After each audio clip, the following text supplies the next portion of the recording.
ធ្វើអ្វីធ្វើការដែលនៅសល់អូលោកជូលូអាយុ21ឆ្នាំហើយនៅតែសុបិនឃើញរឿងក្មេងស្រីតូចបែបនេះទៀតឬយ៉ាងណា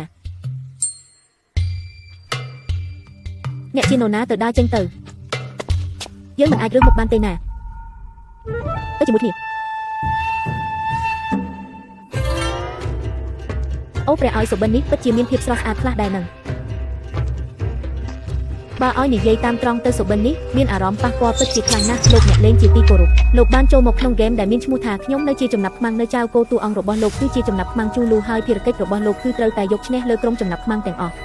បន្ទាប់ពីបញ្ចប់ភារកិច្ចលោកអាចត្រឡប់ទៅកាន់ពិភពពិតវិញបាន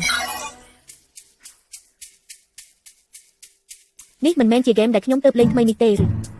ថ្មីនេះខ្ញុំជាប់ចិត្តខ្លាំងណាស់សូម្បីតែក្នុងសុបិនក៏ឃើញតែហ្គេមនេះដែរពួកនាងគឺជាកំណត់រកដែលខ្ញុំលាក់ទុកស្រឡាញ់ថ្នាក់ក្នុងគូស្នេហ៍ដើមជីវិតរបស់ខ្ញុំតើអ្នកមិនទើបនិយាយថាអ្នកនឹងព្យាបាលរបួសរបស់យើងទេនឹងបន្តទេប្រសិនបើមិនបាននឿថាប្រទេសយូររបស់អ្នកពូកែខាងជីសេះលឿងទេនោះខ្ញុំជាទាស័យថ្នាក់ទៀតបែបនេះតើអាចចូលមកក្នុងបន្ទប់គេងរបស់ខ្ញុំជាព្រះអង្គម្ចាស់បានដោយរបៀបណាមនុស្សក្រដាសពិតជាមិនគួរនិយាយចេញមកទេវាប៉ះពាល់ដល់បទពិសោធន៍នៃការសុបិនរបស់ខ្ញុំខ្លាំងពេកហើយកងកាច់ខ្ញុំជាអ្នកក្រមបង្គាប់ត្រូវបានបញ្ជាឲ្យចាប់ជាតិករសូមព្រះអង្គម្ចាស់ជួយសហការផងអូព្រះជាម្ចាស់ខ្ញុំសុបិនឃើញមានរីកស៊ីនៅក្នុងសុបិនឡានលេងធំម្លេះលោកចៅខ្ញុំខ្លាចថាខ្ញុំត្រូវតែប្រមាថមើលងាយអ្នកហើយលោកចៅខ្ញុំទៅហើយហើយដើម្បីបានជាខ្ញុំប្រែជាមនុស្សប្រុសទៅវិញហើយថែមទាំងនៅជាមួយបរិសសង្ហា2នាក់ទៀត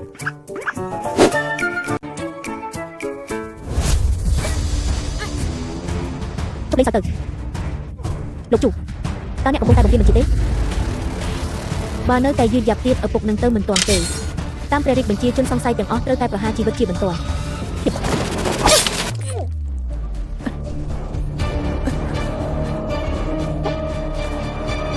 ឈឺណាស់នេះមិនមែនជាសុបិនទេត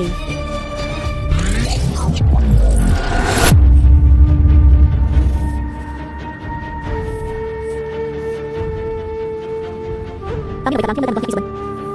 ជំរាបសួរអ្នកលេងភារកិច្ចបង្រៀនអ្នកលេងថ្មីបានបញ្ចប់ហើយអ្នកនឹងចូលទៅក្នុងពិភពហ្គេមជាផ្លូវការរឿងមិនគួរឲ្យជឿបែបនេះនៅក្នុងហ្គេមទេបុកថាខ្ញុំប្រកាសជាកំពុងសុបិននៅឡើយទេអ្នកកំពុងតែនិយាយរឿងមិនសមហេតុផលអ្វីលោកជូបើអ្នកមិនចង់សហការជាមួយខ្ញុំទេវ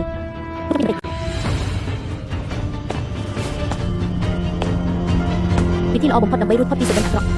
គឺការបិទភ្លើងដោយបង្ខំការបាត់បង់ជីវិតនៅក្នុងវីដេអូហ្គេមគឺជាការឆ្លុះបញ្ចាំងទៅនឹងស្ថានភាពពិតនៃខ្ញុំមិនទាន់និយាយចប់ទេ